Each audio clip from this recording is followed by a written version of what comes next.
আপনি কি চান আপনার মন আপনার নিয়ন্ত্রণে থাকবে আর আপনি আপনার মনকে আপনার ইচ্ছে মতো ব্যবহার করবেন? তাহলে আজকের এই ভিডিওটিকে শেষ পর্যন্ত অবশ্যই দেখবেন। আজকের এই ভিডিওটিতে আমি আপনাদের ছোট্ট একটি গল্প বলবো, আর এই গল্পে আপনার জীবনের সঙ্গে যুক্ত কিছু রহস্য লুকিয়ে আছে যা আপনার জীবনে অনেক বেশি কাজে আসবে।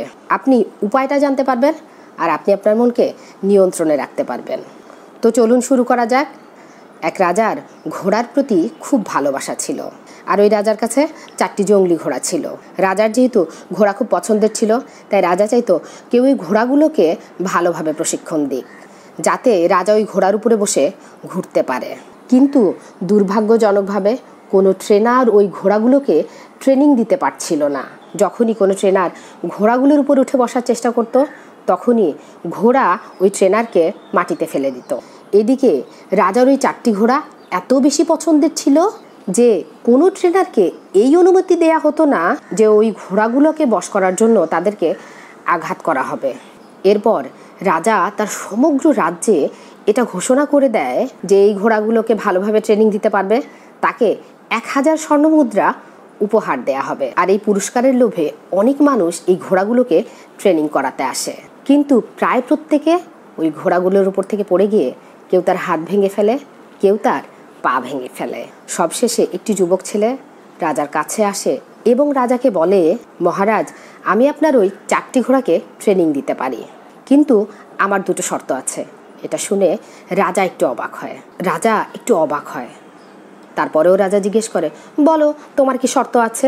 ছেলেটি বলে, এই 4টে ঘোড়াকে ট্রেনিং দেওয়ার জন্য আমাকে 1 বছরের সময় দিতে হবে, আর আমার দ্বিতীয় শর্ত হলো আমাকে অনেক বড় একটা ময়দান দিতে হবে, যেখানে আমি এই 4টে ঘোড়ার সঙ্গে থাকবো। আমি এদের দেখাশোনা করবো এবং খাবার খাওয়াবো, আর ময়দানের চারিদিকে প্রাচীর দিয়ে ঘেরা থাকবে, যাতে কেউ ভিতরে এসে আমাকে বিরক্ত করতে না পারে। তখন রাজা ভাবে, এই 4টা ঘোড়াকে ট্রেনিং দেওয়ার জন্য যখন এত কিছু করেছি, ছেলেটার কথা মেনে নিয়ে দেখি। রাজা বলে, ঠিক আছে, তুমি কাল থেকে চলে আসবে, তোমার সমস্ত শর্ত পূর্ণ করা হবে। ছেলেটি কথা মতো পরের দিন চলে আসে, আর ওই 4টা ঘোড়াকে বড় একটা ময়দানে নিয়ে গিয়ে ছেড়ে দেয়।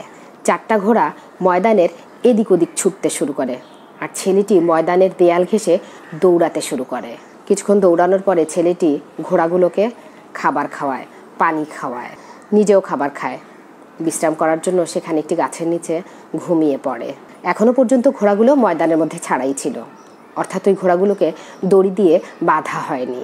সন্ধ্যার সময় ছেলেটি ঘুম থেকে উঠে পুনরায় ময়দানের দেয়ালের পাশ দিয়ে দৌড়াতে থাকে। যখন ছেলেটি দৌড়ে বেড়াতো, ঘোড়াগুলো এদিক ওদিক ছুটে বেড়াতো। যখন রাত হয়ে যায়, তখন আবার ছেলেটি ঘোড়াগুলোকে খাবার খাওয়ায়, পানি খাওয়ায়, নিজেও খাবার খেয়ে নেয় এবং তারপর ঘোড়াগুলোকে দড়ি দিয়ে বেঁধে দেয় এবং ছেলেটি ওই ঘোড়াগুলোর সঙ্গেই ঘুমিয়ে পড়ে।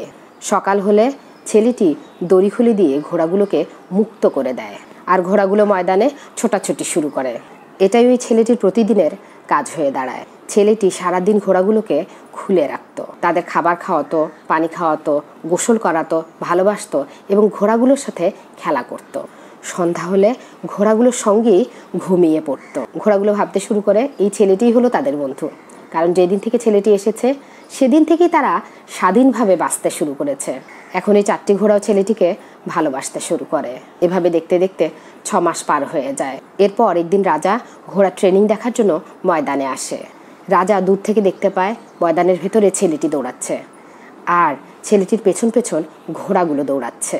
রাজার ছেলেটির ট্রেনিং খুব পছন্দ হয় এবং রাজা রাজমহলে ফিরে যায়। যখন 1 বছর পূর্ণ হয়, ছেলেটি রাজার কাছে খবর পাঠায় ঘোড়াগুলোকে সম্পূর্ণরূপে ট্রেনিং দেওয়া হয়েছে। রাজা খুব খুশি হয়ে ঘোড়াগুলোকে দেখার জন্য আসে। রাজা যখন ময়দানে এসে পৌঁছায়, ছেলেটি 4টে ঘোড়ার মুখেই লাগাম পরিয়ে দেয় এবং ঘোড়াগুলোর উপরে বসে দেখায়। প্রত্যেকটি ঘোড়ায় ময়দানে থাকা দেয়ালের পাশ দিয়ে দৌড়াতে থাকে। কোনো ঘোড়াই ছেলেটিকে তার উপর থেকে ফেলে দেওয়ার চেষ্টা করেনি। এরপর রাজা ছেলেটিকে জিজ্ঞেস করলো, এমনটা তো আজ পর্যন্ত কেউ করতে পারেনি, তুমি এত কঠিন কাজ কিভাবে করলে? তখন ছেলেটি বলে, প্রথমে আমি এদের সাথে থেকে এদের স্বাধীনতা দিয়ে এদের বন্ধু হয়েছি, আমি এদের বিশ্বাস অর্জন করেছি। এরপর আমি এদের সঙ্গেই দৌড়েছি, এরাও আমার সঙ্গে দৌড়েছে। এরপর আমি ধীরে ধীরে এদের পিঠের উপরে বোঝা রাখার চেষ্টা করেছি। শুরুর দিকে এরা ওটা ফেলে দিত, কিন্তু ধীরে ধীরে এরা ওই বোঝা নিয়েই দৌড়াতে শুরু করে। এরপর আমি এদের উপরে বসার চেষ্টা করি। যখন এরা চুপচাপ দাঁড়িয়ে থাকতো কিছুক্ষণ এদের উপরে বসে থাকার পর নেমে পড়তাম। আর যখন ঘোড়াগুলো আমাকে পিঠের উপর বসানো শুরু করে তখন আমি ওই ঘোড়াগুলোর পিঠে বসেই ঘোড়াগুলোকে দৌড়ানো শুরু করি। আর এর রেজাল্ট এখন আপনার সামনে। রাজা এটা জেনে খুব খুশি হয় তার ঘোড়াগুলো ট্রেন্ড হয়ে গেছে। কথা মতো পুরস্কার হিসেবে ছেলেটিকে 1000 স্বর্ণমুদ্রা দেয়া হয়। আর ঘোড়াগুলোকে চিরদিনের মতো দেখাশোনা করার জন্য ছেলেটিকে চাকরি দেয়া হয়। যদিও এটা একটা গল্প ছিল, আমি জানি গল্পটা আপনাদের ভালো লেগেছে। এখন আমাদের দেখতে হবে এই গল্পটা থেকে আমরা কি শিখলাম। তাহলে বলি, প্রতিটা মানুষের মধ্যে এমন 4টে ঘোড়া থাকে যা মানুষের নিয়ন্ত্রণে থাকে না। যেমন রাগের ঘোড়া, চিন্তার ঘোড়া, অহংকারের ঘোড়া, লোভের ঘোড়া। আর গল্পের মধ্যে যে ট্রেনার ছিল সেটা হচ্ছে আপনার ব্রেন, আপনার বুদ্ধি। এখন আপনাকে আপনার বুদ্ধি দিয়ে 4টা ঘোড়াকে ট্রেন করতে হবে যাতে এই 4টা জিনিস আপনার নিয়ন্ত্রণে থাকে। এজন্য সবার প্রথমে এদের সাথে আপনাকে বন্ধুত্ব করতে হবে, অর্থাৎ প্রথমে আপনাকে সব কিছুকে ভালোভাবে বুঝতে হবে। আর এরপর আপনাকে সব কিছুতে লাগাম লাগাতে হবে। তাড়াহুড়ো করে অথবা একদিনে এদেরকে নিয়ন্ত্রণ করা যাবে না। যেমন যদি আমরা সবার আগে কথা বলি দুশ্চিন্তার বা ওভার থিঙ্কিংয়ের। ওভার থিঙ্কিং কোনো সমস্যার সমাধান নয়, বরং যদি আপনার জীবনে কোনো সমস্যা চলে আসে তাহলে সেটাকে শান্ত হয়ে আপনাকে বোঝার চেষ্টা করতে হবে। তারপরেই আপনি সমস্যার সমাধানটা খুঁজে পাবেন। তা না হলে বসে বসে শুধু ওভার থিঙ্কিং করে কোনো লাভ হবে না। দ্বিতীয়ত হলো রাগের ঘোড়া। রাগ করার ফলে সামনের মানুষের লোকসান হোক বা না হোক, রাগের কারণে আপনার নিজের লোকসান অবশ্যই হবে। কিছু কথাতে বা কিছু কাজের কারণে আমাদের মধ্যে রাগ তো চলেই আসে। যেমন কেউ যদি আপনাকে অপমান করে বা ধোঁকা দেয় তাহলে রাগ হওয়াটা স্বাভাবিক।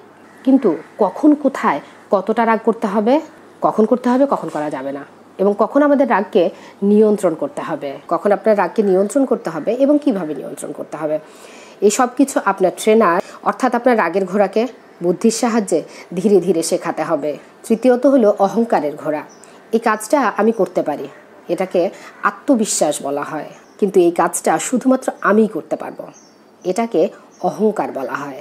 আমাদের আত্মবিশ্বাস থাকতে হবে, নিজের উপর প্রাউড ফিল করতে হবে, কিন্তু কখনোই অহংকার থাকা যাবে না। আর এটাই আমাদের বুদ্ধির সাহায্যে এই তৃতীয় ঘোড়াটাকে বোঝাতে হবে। আর চতুর্থ ঘোড়া হলো লোভ। লোভ যদি আপনার জ্ঞানের হয় তাহলে সেটা ভালো, কিন্তু লোভ যদি শুধুমাত্র আপনার অর্থের হয় তাহলে সেটা খুবই খারাপ। লোভ যদি আপনার সৎ পথে পরিশ্রম করে জীবনকে সুন্দর করার হয় তাহলে সেই লোভটা ভালো। কিন্তু যদি আপনার এমন লোভ হয় আপনি খুব দ্রুত ভুল কাজ করে ধনী হবার লোভ করেন, তাহলে এই লোভটা আপনাকে ধ্বংস করে দেবে। আর এই পার্থক্যটাই আপনার চতুর্থ ঘোড়াকে অর্থাৎ আপনার লোভকে বোঝাতে হবে।